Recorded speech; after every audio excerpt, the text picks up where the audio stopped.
need you to volunteer because if the 11 or the daytime struggle, the civilian population and there's doctors in the end. And they actually said, "Are you prepared?" Okay, all right, I think I'm good. Out of here. All right, is Tommy here this morning? No. Goes in? Okay, it's recording, so I can catch it out here. Okay, good morning, everybody. We begin a new simon today, Reish Samach Daled. I gave everyone, about their own Mishnah Berurahs, right? Or do you need one, Bruce? You have a Mishnah Berurah? Oh, I don't- That's the Aruch HaShulchan. You need this one also? Okay, yes, two. Yeah, there's the Mishnah Berurah, there's also the Aruch HaShulchan.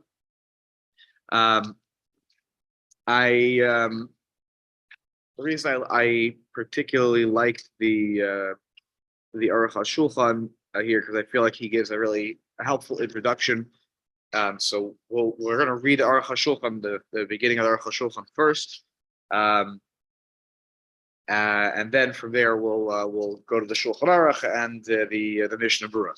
So this simon, as I think I introduced at the very end of last week, is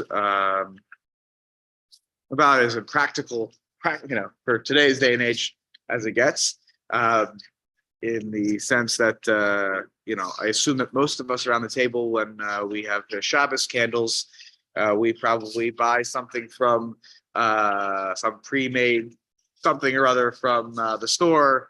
It's already set and done for you. So there's like already a hashgacha on it. It's not something we're not rendering bad. Yeah, correct. It's not something that we really are interacting with in a meaningful way. But it's interesting because I don't think it was that long ago in Jewish history that this simon was more practical and more relevant. But we are in such a commercialized, we are able to mass produce things today that it becomes a little bit less practical. So let's take a look at Aruch HaShulchan. So for those of you who are joining on Zoom, I don't know if you took the Aruch HaShulchan sheet from last week. If you did, then we're going to utilize that. Simeon, you'll listen along. I'm going to read and translate everything as we go. So don't worry. I got you covered here. Morning, Shlomo. There you go. There's one of these. One of these. Okay. All right. Let me right over here. Okay. So, Aruch HaShulchan introduces this simon in the following way. Okay, I love his title even. Okay, he's channeling the second chapter of Masechah Shabbos, which if you read it on Friday night between Kabbalah, Shabbos, and Marv, you'll be familiar with it. Bizman Chochmei Hashas, at the time of our sages of the Gemara of the Talmud, Lo hayu madlikin kamo v'nero shalanu. Right, shel chelev v'shel shava. He says they didn't like we light today with chelev as fats and shava as wax. And it's true that even today, I would say most people are using wax. Some people are using oil, but wax is certainly what I noticed the choice of most. The nero that you get in those cups, that melts, pretty much right away. So that doesn't look like wax as I traditionally think about it in a candle. Is that not something different? It's interesting. Yeah, it's a good. I don't actually know. You're right. Actually, it's true that on our bigger candelabras, my wife likes that she does use those. They do melt into a liquid. Yeah, absolutely. I don't know. Is there anyone any knowledge here around the table? Is that wax? That's just like. I think so. I think it is. It totally becomes a liquid. Right. I'll take your word for it. Okay. Well, I don't know. Let me get all the wax before it's consumed, Rav, is liquefied by the flame. The wax itself is melted, but I wanted to talk about the difference between chelev and shava. Chelev is animal fat. I believe that shava, I'm not sure on this, but it's not animal fat. It may be beeswax or something, but it's not animal fat. No, for sure not. It's more like Yeah. carrot. I'm gonna put. Yeah, all right. Let us do Yeah, your homework this week, BJ. Yeah. it doesn't say on the package what it is. Yeah, I'll have to look. It Oh, you doesn't just say. look. Oh, she just looked on the What's package. it say? Doesn't say. Doesn't say. Doesn't say. All right, very good. Sounds like an internet assignment. Caleb is animal facts. Yeah. They use that then. That I think I don't think many people. Using feather?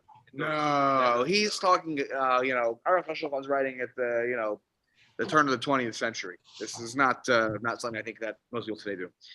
Ella hayu madlikin b'shemonim v'otim psilos v'nostin l'soch hashmonim k'mo she'anu madlikin hayom b'naft shalonu. Neft. Okay. Thank you for the correction. So they light. Rather, they in those days they would light with oils, and they would make wicks, and they would then place the wicks into the oil. The way we light a neft. Now, what's a neft? Like a gasoline. No, It's. what is it? Good. Saying like on a regular weeknights, what do we? What a neft is like a lamp, right? It's like what do you want to say? Gasoline. That's based It's on like the- kerosene. Yes, exactly. So that's where you're putting all the pieces together to light a flame in your house for your room. So that's what they used to do for the Shabbos candles. So that's not what we do. Even turn of the 20th century, they weren't doing that already. But it says name shell. Correct. It's the way that right. Which is not okay. Correct. V'amru chachamim sheyesh psilos she'ein madlikin bahem. And the sages said that there are wicks That we do not use. for lighting.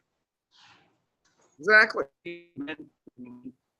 Rabbi, you've got a bad Wait. connection. Yeah. yours. I have a bad connection. Yeah. Ay. This again. There we go. Rob, you got to pay the bill, Rob. Yeah, I gotta tell the What's interesting though, it's on the highest. They sound great. Yeah, but it's probably, I see it's not full bars. Hold on. Okay, give me 1 second. Oh, sorry. She does me over here. Yeah, you sit here. Okay, 2 seconds. Ba-dum-bum-bum. All right, I am as connected as I can be, though. I don't see a better network right now. That's the only problem that I have. I'm not sure why it's not as good. I'll try reconnecting on something else. We'll see if it works. Okay, if not, we'll have to go with what it is. Okay, so.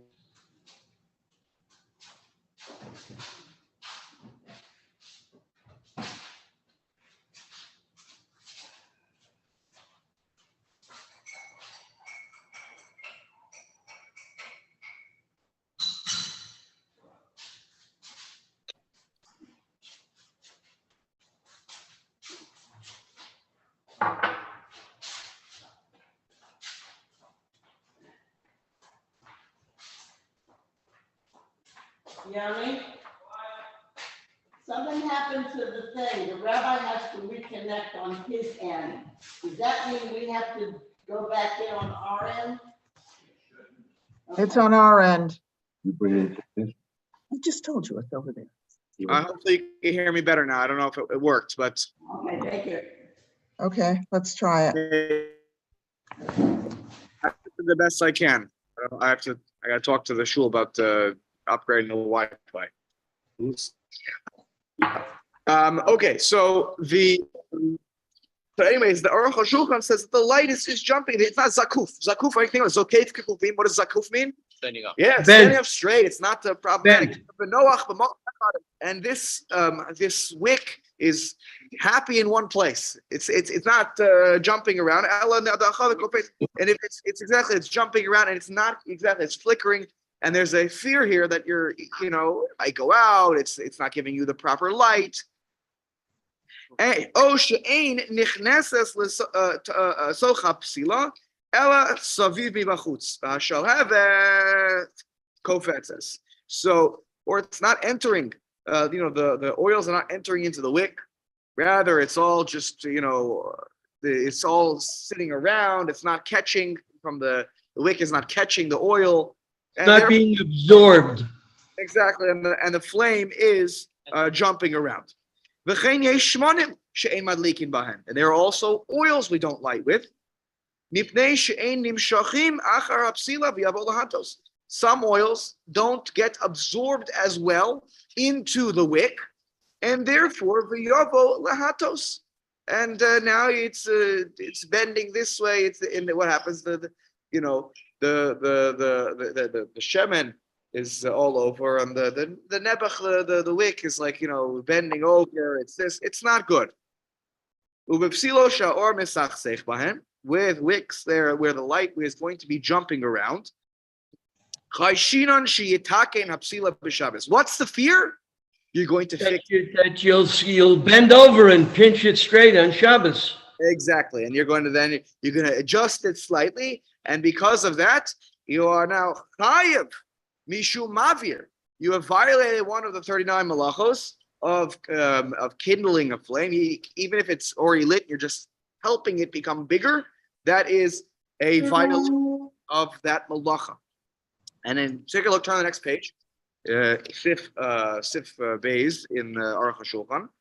So he says, "V'kach shanu chachamim b'Mishnah, b'ameh madlikin, b'ameh ein madlikin."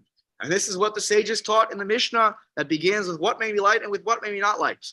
Again, which we recite every Friday night. There's a tradition that is always recited. Ein madlikin lo b'lechesh. Remember this whole list from Friday night? Ein madlikin lo b'lechesh. What's lechesh? Humin Erez, exactly. It's a kind of cedar bark. Exactly. Sheyeshbo, kamot semer gefen. It's like cotton. Bein ha'etz, ubein ha'klipa. Whether you're talking about, he's explaining here. It's he says it's a type of cedar bark, and it's in some ways it's similar to cotton in its I guess its characteristics. Bein ha'etz, ubein ha'klipa. Ah, there you go. See, you would know. That's the thing. You know. Good. You always talk about Artei Halvano. See, it's so whether you're talking about the tree or the klipa is the edging, the shearing, edging, the bark, I guess you might say. Yep. And he calls velo b'chosen shu pishtan.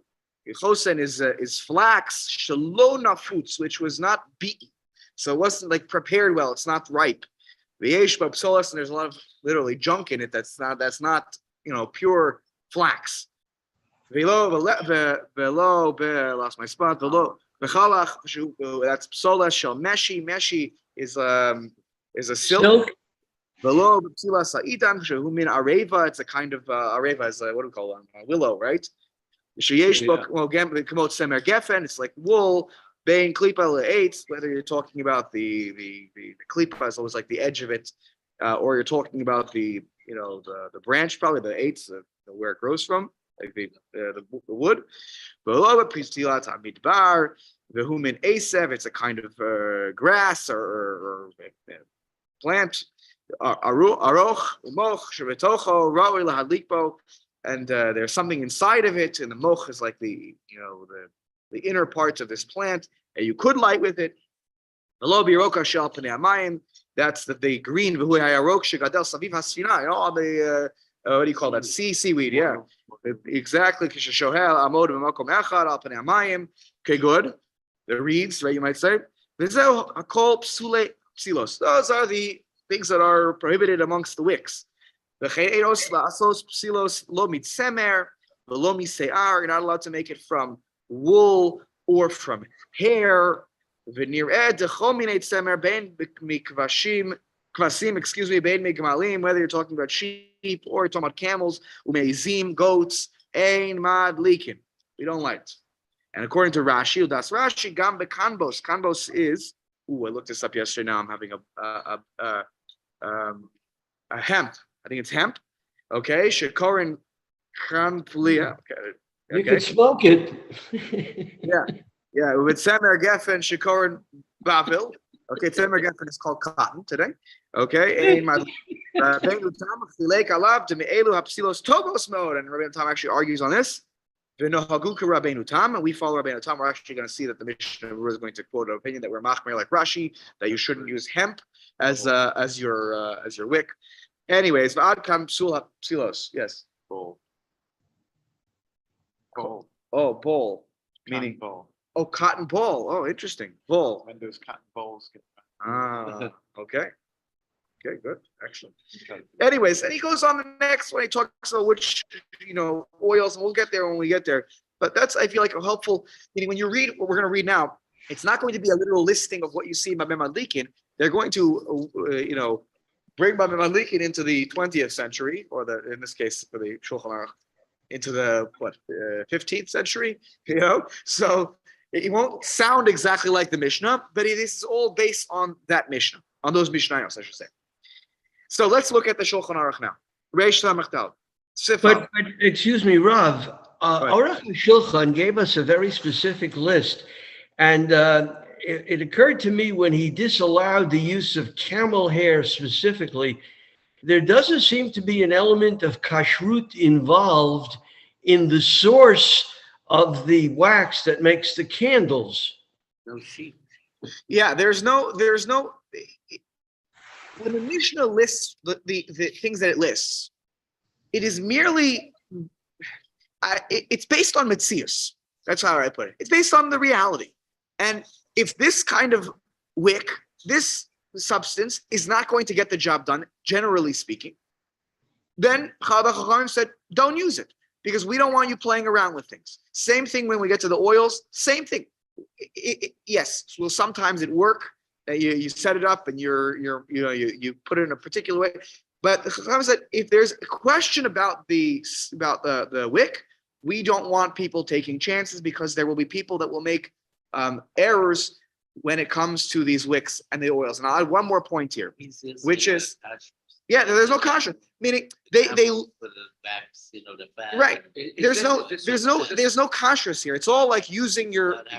It's about using mitzias and using your head about this works and this doesn't work.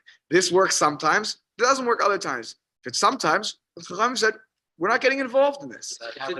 Exactly. But it's interesting that It's not technically about what it's made from. It's really a practical question of, is this a good source or is it not a good source? Yeah, Shlomo, what did you say? Interesting that they're not concerned about the use of animal wax. We didn't even get to the wax. We're talking more to start out No, with I the don't think it's wicks. going to be an issue.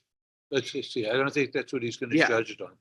Let's take a look here at It's the going to be the Shulchan Aruch. same as the wicks, as Rabbi was just saying. There's a list and And there's sheep also. It's not like they just camels. It's a trade. It's a new sheep. correct. It's not about the kashrus. It doesn't matter. The source doesn't matter. You could use if it worked, you could use pig hair. It's not the problem that it comes, horse hair, whatever it is. I That think horse is not kosher. specifically, they certify pigskin for footballs. There you go. Pigskins for football. You get ashkacha that it's really a real pig. Chachamim talked about it. Yeah. It's in Maseches Bava Maaseh. Yeah. Okay. It's the last Bava. I don't know if you can find it. Sif Aleph. Sim Sila Lener Shel Shabbos. Now, so he says, you don't make. This sounds like a really ridiculous sentence because we didn't finish it. You don't make a wick for a candle that's used for Shabbos. Comma. We're going to qualify now. Bein ner shel shulchan, bein kol ner shemalik b'shabayis. And this is whether or not it's the candles that are on the table, the most important, the most essential Shabbos candles, the one you make the brachos on, or the ones that you light in your room. Again, we don't like candles in our rooms today. We put the light on, the light on the roof. But whatever light in the house on Shabbos, this rule applies. It's not just the Shabbos candles. Okay? So you don't make the wick. Midavar shehaur eino ne'echaz bo ela nisrach svivav v'hashalhevet kofetzes. It should not be made from something where the light doesn't grasp onto it, but rather it's just going to kind of flicker this way around. It's going to kind of bend this way, and the flame is now jumping around because it's not catching very well, which relates to something we learned a number of months ago before the shir was on Sundays, and it was still used to be on Tuesdays. We learned that if you would like to have your fireplace on Shabbos, it is mutter. You can prepare it before Shabbos, but the one condition was the flame when Shabbos starts needs to be in a position where I am not worried that this is going to go out anytime soon. It is humming away. If I prepare my fireplace, Whoa. Your nair is gonna go out, 100%, yeah. right? So, I mean, are you talking about it's not going to become weaker and start to flicker, or do you mean it's just not gonna go out? No, the flickering part. Meaning Yeah. there will always come a time when it is starting to weaken because the source is running out. Sure. The oil is right, or the wood in the case of a fireplace, the wood is is being consumed. But when it is, when Shabbos is coming in, we talked about this, that the Shulchan Aruch and the Gemara make very clear that the fire has to be Ola Me'eleha. It is arising on its own, not with me stoking the wood. It is good to go. Similar concept here, where the with this kind of wick, it needs to nechazbo, it needs to grab on, and I could be able to stand back and not have a problem. Now, there's a difference between the two cases, and I'll point out in a moment. Fireplace is a very different situation than this, because here, here's what happens. So the fireplace, you don't go over and start to like tip the fireplace a little bit this way or that way, like they go, because you'll burn yourself. Here, it's a little bit like a problem that no one around this table has ever had, but I've heard that people sometimes on Shabbos, by accident, because we're so used to turning a light on, what happens? You walk into a room, it's dark, so you go, what did I do? I just turned the light on. It's Shabbos, by the way, and if you ever make that mistake, not that anyone here ever makes that mistake, but if you ever make that mistake, don't fall for the trick that you turn it back off. Because it's another problem to turn it back off. You turn it on, okay, you made a mistake. We move on with our life, but you don't turn it back off. The Rav talked about when he did that. Where he turned it on by accident. He turned it on by accident. I was just stunned. Right. People want to say, and he fainted. I don't believe that part of Right. the story, but it was, but he talked about it. Yeah, look, we all make mistakes. That's part of Maybe life. even people at this table. Even people at made a this table. I don't want to accuse anybody. But so this is this is the same thing. The fear here is going to be, what are you going to do? You're like, I can't see her. Oh, I shouldn't have done that. You tip the thing. You're trying to get the wick to wiggle in the right position. We don't want you to have a wick that you might need to wiggle. That's the problem. So now he gives some examples. What are things that you don't want to use to light? Kagon semer, okay, wool, visayar, hair. He doesn't, by the way, specify horse hair, human hair, donkey hair, all hair. And things like that here. And you see, to your point, Bruce, from before, he's like, and anything like it. He's like, you'll figure it out. If it's really not a good wick, don't use it. You come up with some new idea and it's not such a great flame, don't do it. Ela midavar, what should you rather use? Midavar shaha'ur nitlebo. Something where the flame really, it's like, talui, it's like hanging on it. It's like, it's there. It's caught on it. Kagon pishtan nefutza, flax that has been beaten, meaning it is ripe flax, right? Not unprocessed. It needs to be It needs to be beaten and ripe. Okay. Beged sheish. Hold on. I looked this up yesterday. It's in the. That's right? Linen, silk right? fabric. Yeah, linen, exactly. Okay. Semer geffen, cotton. Vikanbos, and that was what we talked about before, hemp, right? Not cannabis. No, I don't think cannabis is going to. Yeah, people do like cannabis, but that's marijuana. I didn't learn this word until the last couple of years. It says Cannabis. Yeah. I think here it's mutter for other things apparently now. Okay, and similarly, if there are other types of things that do catch the fire really well, it's not jumping around. I'm not concerned that it's going to be inconsistent. Then no problem. Now, what's at stake here? The Rama adds in. I don't think that this is something that Well, we'll see. There's a machlokas here about what's at stake. First opinion, Ramah quotes it. If you do use one of the prohibited wicks, or this will also be applicable equally to the oils, you are not allowed to use that light on Shabbos. Nah. So if that's the only light in that room, relocate yourself to another room.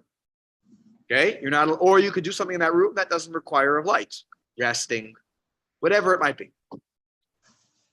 Second opinion, that was the opinion of the Rashba from his tshuva. Yesh omrim, there are those that say the imyesh ner echad midvarm hamutarim. Okay, mutar lehishtamesh laor ha'acher. Obviously, by the fact that there's a yesh omrim here, the first opinion of the Rashba would say that even if there is another light in that room, which is permissible, he's not happy with you using it.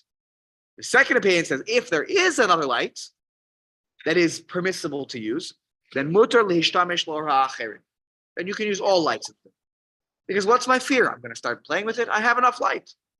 First opinion says, no, we're punishing you, basically. You shouldn't have done this. Second opinion, it's fine. And now anything, by the way, that could be done without a flame, according to the second opinion. And the second opinion has more wiggle room. Let's say, actually, the Mishnah will give us some example, but you can do something without a candle. Okay, whatever. Maybe it's a resting, maybe whatever it is. Motor lasos afilu eitzel neirosachem. You can do that even with the other lights in the room that we're not allowed being present. So what is the Ramah himself? What does he cook up for us here at the end? Tzorech Shabbos. If there is a great need for Shabbos, so then he says yesh lahakel b'diavad. And after the fact, he doesn't like it. Yesh lahakel b'diavad. B'diavad means like you got no other. If you've exhausted every other avenue to, let's say you're hosting, you're having company over, and you could sit in one room. You had your meal. You could sit and you wanted to, recess to one room, to sit around and schmooze and talk, and that's the room where your candles are not so good. Or you could sit around the table still, and it's not as comfortable. You wanted to use the couches, so maybe then you should stay in the dining room. But let's say, the lights in the dining room are winding down, and you only, in 10 minutes they're going to go out, and you want to continue to talk to your friends, so maybe yesh lahakel b'diavad. What other choice are you going to have? The lights are going to go out in 10 minutes in the room where you can use it. So, okay, you'll sit in the room with the candles that you weren't supposed to use. So long as there's one mutter candle there. Meaning, if there's no permissible candle there, the second opinion also is not okay with it. What is a candle that is prohibited? Example, please. So anything that was in that first list. Let's go back to the semer or seyar. Yes, the wick is made from hair or wool. These are things that there'll still be a little flame there, but if that's only flame in that room, then you have a problem now. According to every opinion, by the way, even the Yesh Omrim, who's more permissive, if that's only when there's something else to hang your hat on. But when there's nothing else to hang your hat on, even the second opinion is going to say, sorry, go find another room. Because Rav, it makes no sense if the prohibition is on Hadlakas Neiros Shabbos, because they're afraid you might want to tweak the wick, for example. Right. Even if it's not Neiros Shabbos, the chashash is still there. The concern is still there. That's the first opinion. Yeah, that's the first opinion. The second opinion says you're not going to do that because you have good light in the room. Those What he's awful saying which he said, that even other candles that are not in Shabbos are not okay. Correct. This applies to all the candles, all the candles in the house. Those candles Yeah. that people Yes, burn, PJ. that incense candles, Yeah. different types and so forth. They really don't give off enough light. So Correct. clearly, It is time, these wicks, well, sometimes they're long and skinny, and sometimes they're this tall, but they have a tiny wick, but they're not giving off any light. So Yes. certainly, whether he's enumerated them or not, those don't work. So Right. it's interesting. I want to think about BJ's case for a second No, because no, you BJ, can't use them for like I this. have the last and I'll repeat it for everyone who was on Wait, Zoom. yeah. BJ was saying, what about those like incense candles? They're meant to give off smell, and they don't give off a tremendous amount of light. They're not actually meant to give off a tremendous amount of light. The flame is usually very small. So here's the thing. I'm misupak about this. I was thinking about this case. Because if a flame is maxing out the potential light that it could give, maybe it is still mutter, even if it doesn't give off a tremendous amount of light, because we all know that I can't get more out of this light. So what is the fear here that I'm going to play with it? Nothing more is going to happen, right? That light is maxing out. But when that light is flickering and it's struggling, the wick is struggling to catch, the oil and really produce a nice flame, that's where I might take it and start pushing the oil in one direction to catch. You hear what I'm saying? So Yeah. I'm not sure if it's only about the size of the flame as much as it is that this flame right now, because of its substances, whether the wick or the oil, is not catching, but there's potential for it to be stronger. Now, and I'll add one more thing here that no, I'm good. Thank you. Don't worry. I'm good. Thank you. That what was the point I wanted to make here with the maxing out on the flame?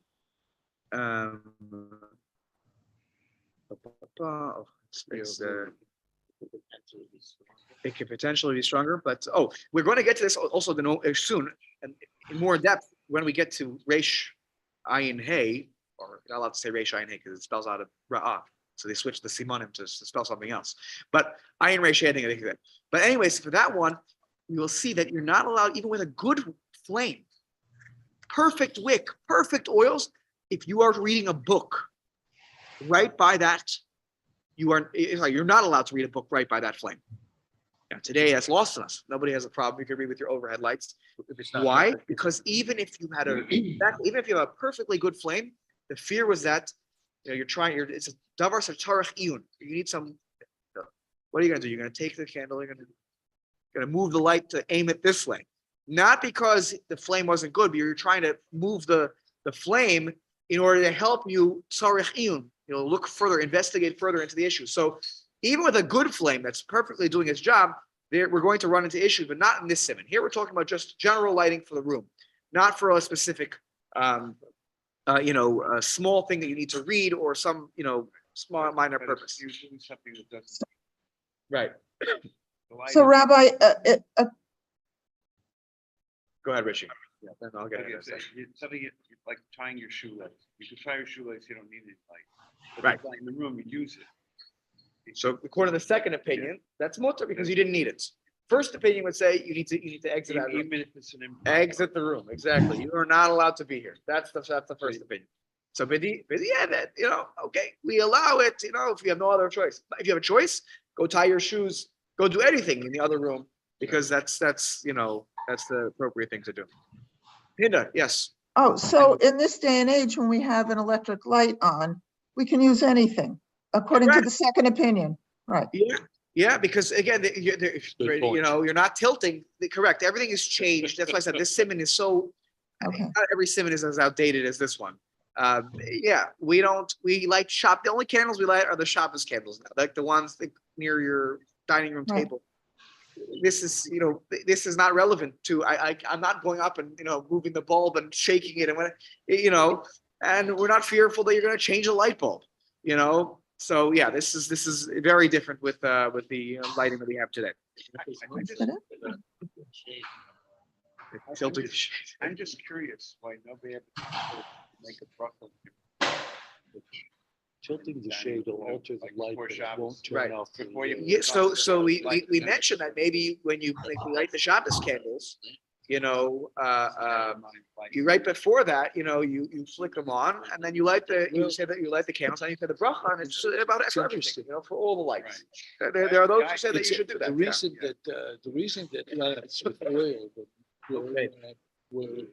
Let's, were because. take a if look you now at the moved it, Mishnah you Berurah. could Make the We're going to oil. move to Sif But Aleph. with Sif the Chazan Aleph. lamp, That's really not the case anymore. So the question is whether a lamp is muktzah. It may Right. not be, right? I'm It's talking about an the- electric lamp. To or move a- it from one place to Yeah. the other, you're saying? Yeah, right. It may very well be mutter. We will actually, Yeah. when we get to, Rav Moshe has a tshuva that he, those standing fans, like, they kind of oscillate back and forth. He thinks it's mutter to move it. Not because it's not a davar sha'as, it's a cliche. No, but it has a Shabbos use, so by definition. it's Correct, not, meaning anything that's muktzah, sorry, not muktzah, I'm already careful Not using the word muktzah, muktzah here. A davar, a cliche, shtamish, shtamish bo, something that is used for things that could be prohibited, and you could turn the fan, and there are things you're not allowed to do with the fan. You can't turn it on, off, switch the levels. But even if it's something that a davar, that's usher, I'm allowed to take it and move it if it's out of Shabbos purpose. For example, okay, Right, you can right, take right. a pen on Shabbos, pick it up, scratch your back, don't have the ink out, ink should be closed, scratch your back and put it back down. I'm allowed to do that. Not a problem. Why? Because even though a pen is usher, l'tzorech gufo, to use it in a permissible way, I'm allowed to do that. So it very well could be that cracking you can nuts move. with a hammer. That's why our motion can even move the fan, because by doing that, it's tzorech gufo. I want it to help me cool down, or let's say you don't want it to be blowing on you. So he calls out. I think that's tzorech makomo. I don't want it to be blowing on my spot where I am. So for things like that, you're allowed to move mukta out of the way.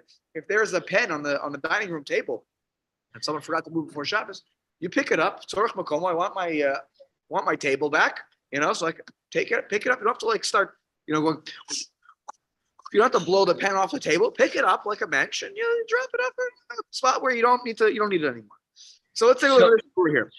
So Rav, kli shemalachto leisur Yeah. is mutar on Shabbos if you're using it in a mutar fashion. And the classic example when I learned this halacha was using the hammer to crack nuts. Right. That's correct. Tzorech gufo, you can if as long as it's mutter. That's why I said the pen. You could use a pen. Yeah. You could use. Let's take a look here at Sivkot on Aleph. Okay. Sivkot on Aleph. The Mishnah over here writes. We're here to talk about midavar shaur and onechazbo. So it's something that the flame is having a hard time catching. Mishnah writes, he says the reason behind all the prohibited wicks and oils, she'ein me'ir and yafeh, which would actually lend more credence to what you said, BJ, by the way. And it's not giving off good light. Right? So maybe, by the way, even if it's a small flame, maybe what you're saying is correct. So, chalk one up to that, to that side of the argument. And you might tilt the vessel in which the oil is in order for it to get to be caught by in order for it to be absorbed into the wick. So that it should be more, should be better lighting. Okay. The chayav mishum mavir, and now you will have violated, you will be liable for the penalty of mavir, of kindling a flame. Sif koton base, the kanbos. This is hemp. V'ha'elia Rabba kosab. The Elia Rabba writes, and now you have the background because we read the Aruch HaShulchan. Why is he being machmir here? He says, better to avoid kanbos, the hemp, if you have something else. Nothing else, okay. You can rely on Rabbeinu Tam, but remember Rashi was machmir. He didn't like the kanbos. I guess 2 generations later, it was better kanbos for Rabbeinu Tam. I don't know. Rabbeinu Tam was Rashi's grandson.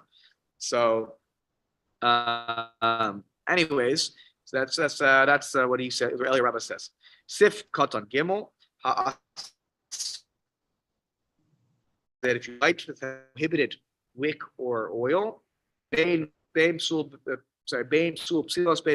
I just said, whether you're talking about an invalid wick or oil, this law applies that you cannot also leishtame if it's katan valid. Even something that doesn't require a lot of looking into it, like I talked about before. Better not Because do it. sarach iyun, because if it's sarach iyun, if I need to read it, by the way, the Shulchan Aruch said it explicitly, by the way. I'll even jump But ahead here. if you had no choice, then you better not do it.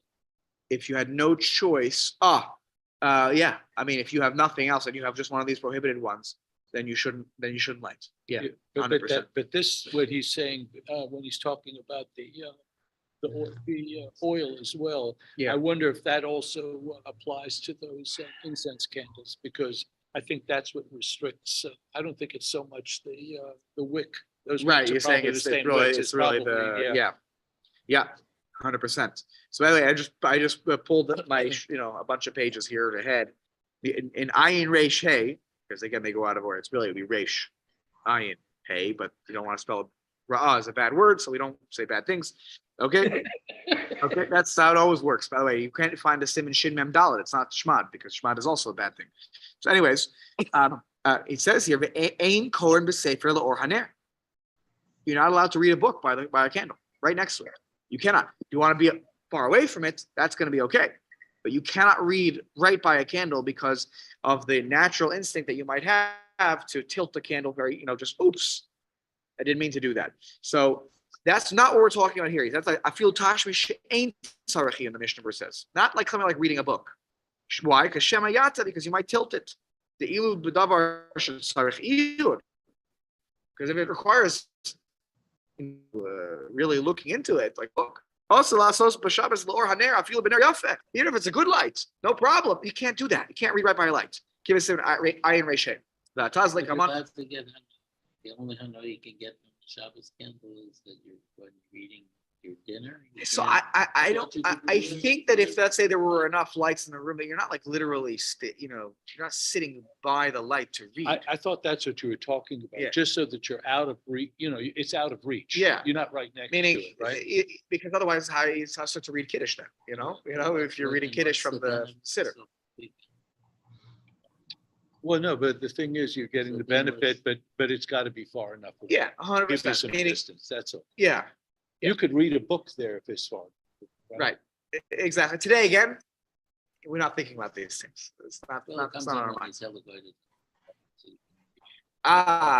That's a whole different question about telling the non-Jew about.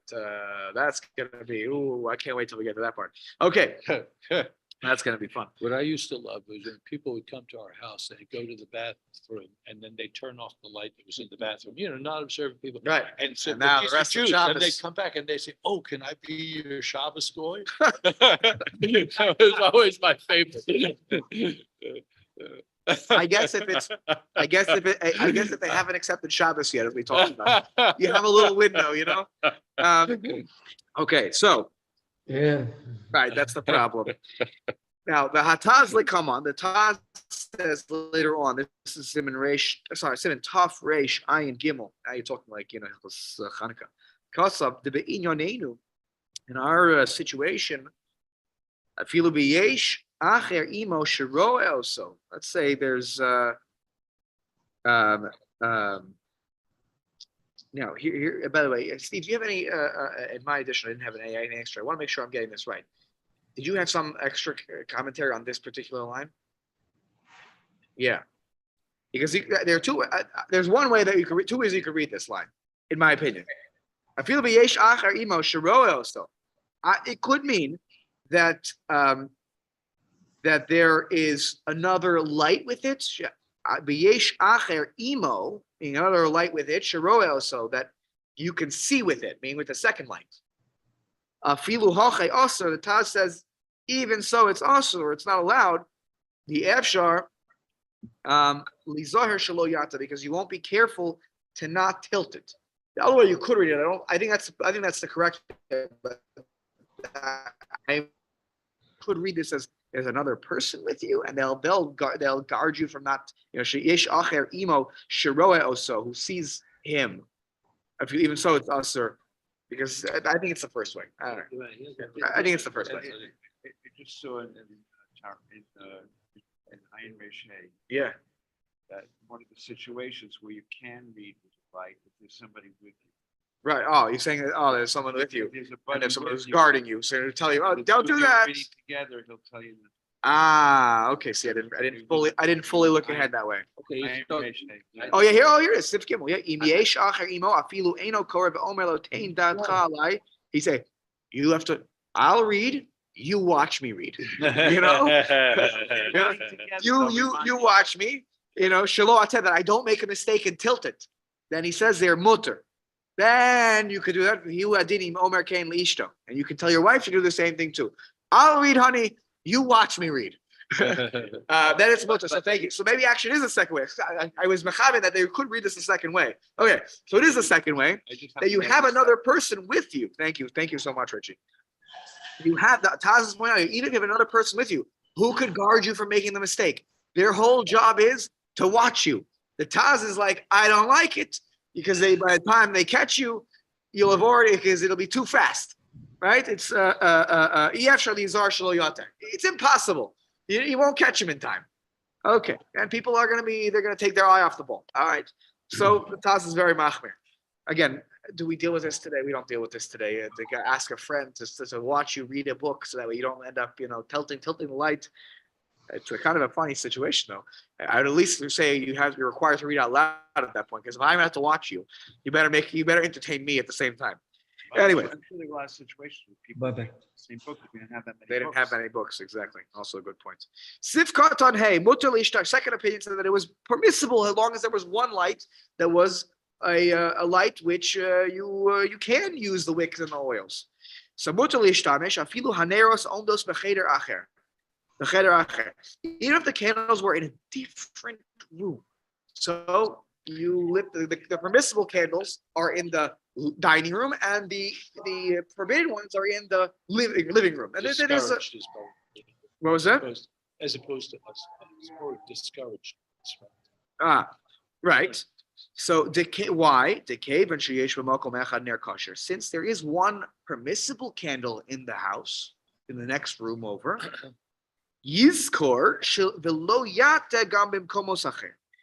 This is a bit, in my opinion, it's a bit of a chiddush that is from the Magen Avraham, which is that having one candle in the next room over, which is not really helping me in the room where I'm currently, where I have a candle that is not so good, will remind me not to play with the candles. I think it was implicit. Who's talking here, Rav? Thomas, you're saying that it's Yeah. This is the Mishnah Berurah who's giving explanation to the Ramah's the second opinion quoted by the Ramah, which is that Because it seems to be one mutter candle and big, use the other candles. it seems to be a big kula. Yes. Well, not everyone's going to hold of it. You'll see in a moment, Simeon. But this is a big kula. That's I just need the reminder. My one good candle will remind me never to play with any of the candles.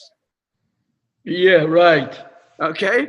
So that was the Magen Avraham. Uve Elia Rabbah, Kosav, the Elia Rabbah disagrees. Says no. The kavanah of the intention of the Ramah in his writing, right? Because the way that the Magen Avraham read the Ramah was that if there is one good candle anywhere, right, then it's permissible to use the not good candles. But he says no. The kavanah of the Ramah, the Elia Rabbah says Hainu Davka, but also Cheder Atzo, which is probably you would say it's more logical, right?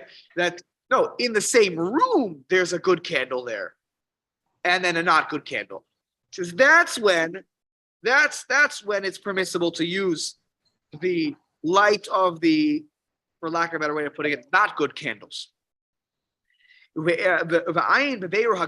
you take a look at the commentary of the Vilna Gaon, Dibur Hamaschil v'yesh omrim dim b'chulei. So they give you the Dibur Hamaschil, the starting words. He compares our situation to the Ner Chanukah for according to the Yesh Omrim. What do you mean here? V'sham halo eno mutar lishtamish lener Chanukah ki im keshehaner kosher omed etzlam v'lo b'cheder acher. We say it in the Haneros Halalu paragraph after we light the candles. Hanerot Halalu anu madlikim we tell al anisim al niflot al shol al chamot shasila al tebe b'zman hazeh al yedei kodecha hakadoshim v'chol shmona v'chanukah Chanukah Hanerot Halalu kodeshem Ein lana rishut Lahishtamesh for him. you cannot use the lights of the Chanukah candles. Rather, you can only look at them. So what? I teach my 8th graders this every year. And then I tell them that, you should ask for a refund from previous years of school. Because what do they always teach the kids in the younger grades? I don't know why this happens. What's the purpose of the shamash? Oh, it's the helper candle that lights the other candles.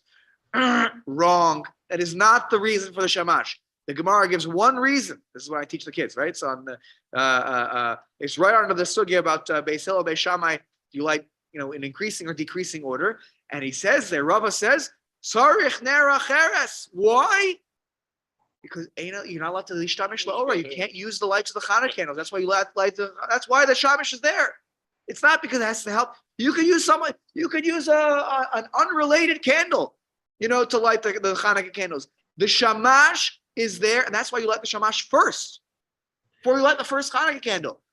Especially in those days, they didn't have other lights in the room, so you lit the shamash first. So you should not benefit at all solely from the light of the Hanukkah candles. And I use the word solely very carefully here because obviously you are benefiting.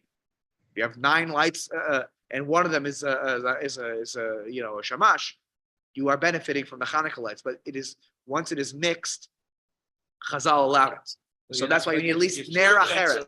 So that's what he's saying that this reference is from. Exactly. So the Gra makes the connection here and says, if just like in the Hanukkah case, I need at least one kosher ner, that it mixes with all the other lights.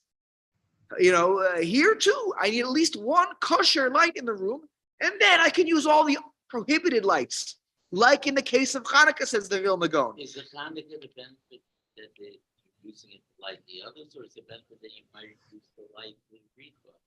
For Hanukkah? The shamash is Doesn't the matter. benefit that. It doesn't even, I would say it doesn't even matter, because if you are benefiting from not tripping in the room, let's say the only lights are the Hanukkah candles, you benefit. It's not just the reading. Oh, 100%. That's why the shamash is very important. In the days, if you have other lights on in the room. So I talk about it with my students. If you have overhead lights on in the room, which is fine, you're allowed to, and the shamash goes out first, and now all you have left are the Hanukkah candles. And a kid came over to me, my student, this happened to the whatever. Sometimes you light certain candles and they don't last as long. The shamash went out, and the mom or dad said, "Oh, what do we do, guys?" And it was my student said, "I told him." Rabbi Klinger said, "You don't need it as long as you have other lights in the room now." The Gemara talks about if there's a medulla in the room. The Gemara talks about what if there's a fireplace that's on. So, okay, you'll be okay. So the bottom line is you need something. So like I like to, because I think it's nice, where I live right now, we're at the corner of Waverly and Michael. It's that hill. We're on the top of the hill. A lot of these cars coming around. So you can really see our window very good. So what do I usually do? After we're done lighting, I'll turn the lights off. I'll go to a different room and let all the Pirsumei Nisa, everyone will drive by and see it. So, but it's important that, if I turn the lights off in the room, right, it's important that the shamash is on, not for the drivers, they're not getting any benefit, but that if I'm walking around and I pass by the room, while the candles are on, I shouldn't get any, benefit solely from the Hanukkah candle. So similarly here he says, seems like the Vilna Gaon and the Rabbi were on the same page. Korban Nesanel also said, if it's in the other room, how does that help me in this room? It doesn't help me. So, should you find yourself in this situation, I'm happy to consult with you whether you should follow the Machmir opinion of the Vilna Gaon, or you can be lenient like the Magen Avraham. Okay, let me know if you ever have such a shaila in your life. Okay. Well, as between the Ilya Rabba and the Magen Avraham, as far as Ashkenazim, they're both your poskim. That's correct. Right? Correct. It seems correct. And right? you have the Vilna Gaon on one side, by the way. Here, the Vilna Gaon was a world class, genius. Okay, Sif He didn't hold by the other guys. He held by himself. The Vilna Gaon. exactly. Oh, the Vilna Gaon was he hardly. It had to make sense. It had to make sense to him. Absolutely. Yeah. But below Nair. So what if there is no other candle, but I'm doing something, there's no mutter candle, but I'm doing something that doesn't require a light. So he says, what is that kind of situation? Could go in lishkav b'cheder. I want to lie down. I'm just resting.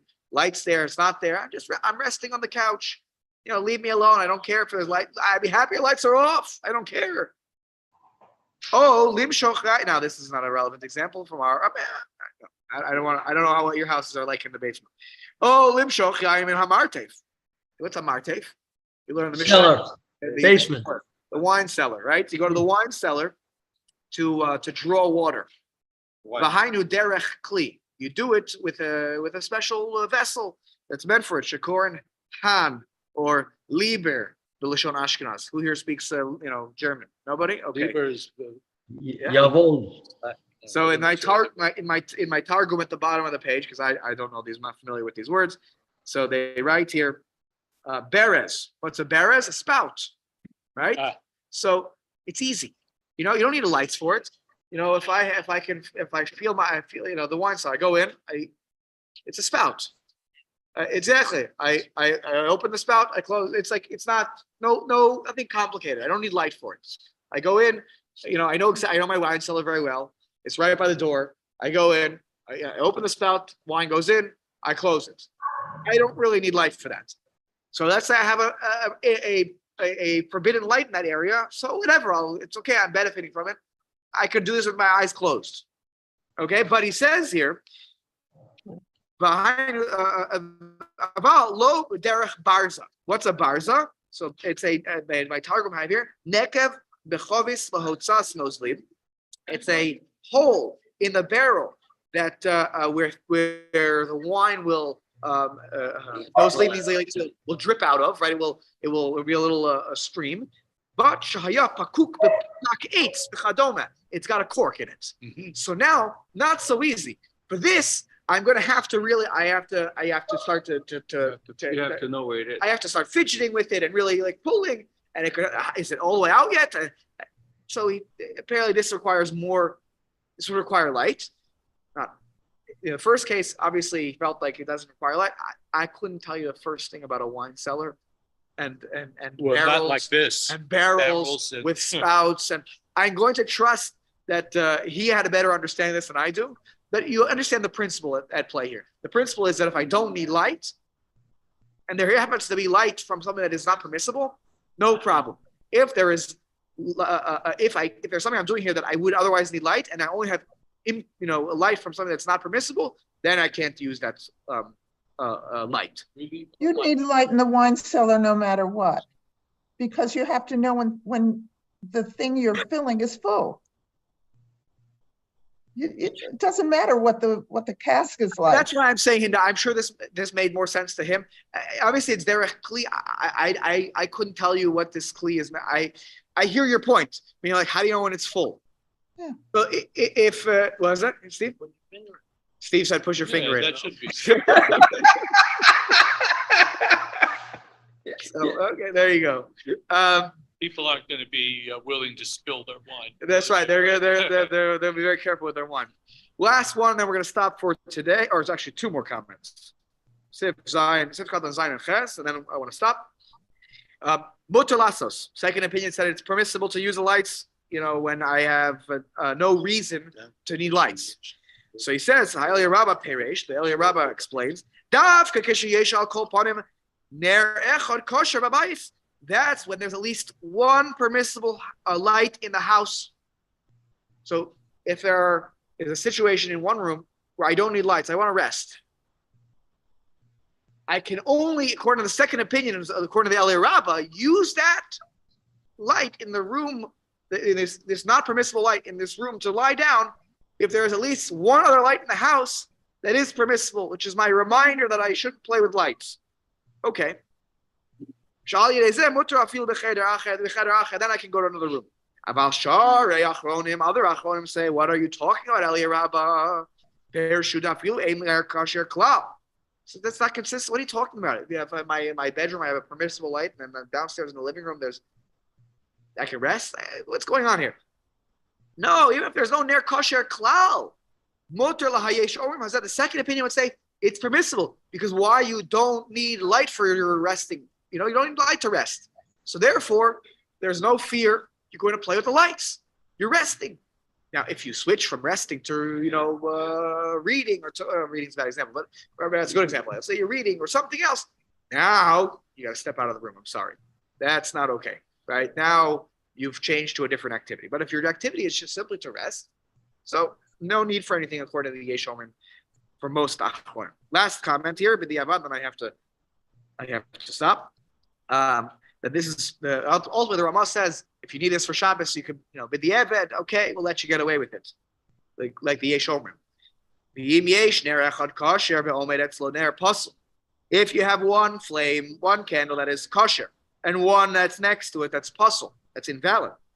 The Magen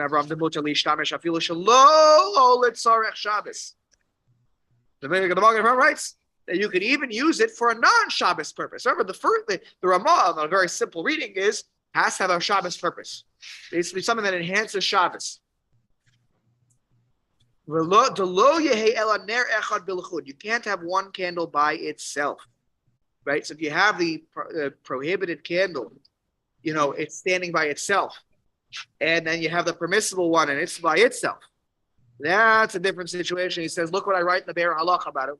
Maybe we'll talk about that a little bit next week. V'hainu dafka le'inyan le'ishtamesh kishikvar hidlik. And it's only when you're using it, you can only use this. It's been lit already. You can't set this up. He says here, you can't say, oh, well, I want more light, so I'll take a kosher ner and then an invalid ner, and I'll light both of them because I have a kosher ner, so I'm good to go. B'di'evet means, it's already happened. I didn't mean to do it. You can't do this kind of stuff on purpose. That's, makes sense. You shouldn't set up situations. Even though you'll be allowed to do it on Shabbos, you shouldn't put yourself in that situation. All right, we'll stop here. We finished Sifkat Aleph. Maybe we'll do a little bit of the Be'er Halacha next time. And next week we continue with Sif Beis, which is more about our wicks and our oils. Okay, Rav, I'm going to use your name. Yes. I'm going to apply for a refund from Westchester Day School over that issue of the Shamish. Of the Shamish. So I'm sure I can use your name. I always say it's the helper candle. It's the candle you light the other one. You can light the other candle with the shamash. It's not a problem, but that's not its purpose. Its one sole purpose is to be another light in the room so that you are permitted to use the lights of the Hanukkah, to use the Hanukkah candles. That is the only reason we have a shamash today. There's no other reason. By the way, when I do Hadlakas Neiros Hanukkah, I always do one of the menorot outside. That's Pirsume. There you go. That's a beautiful idea.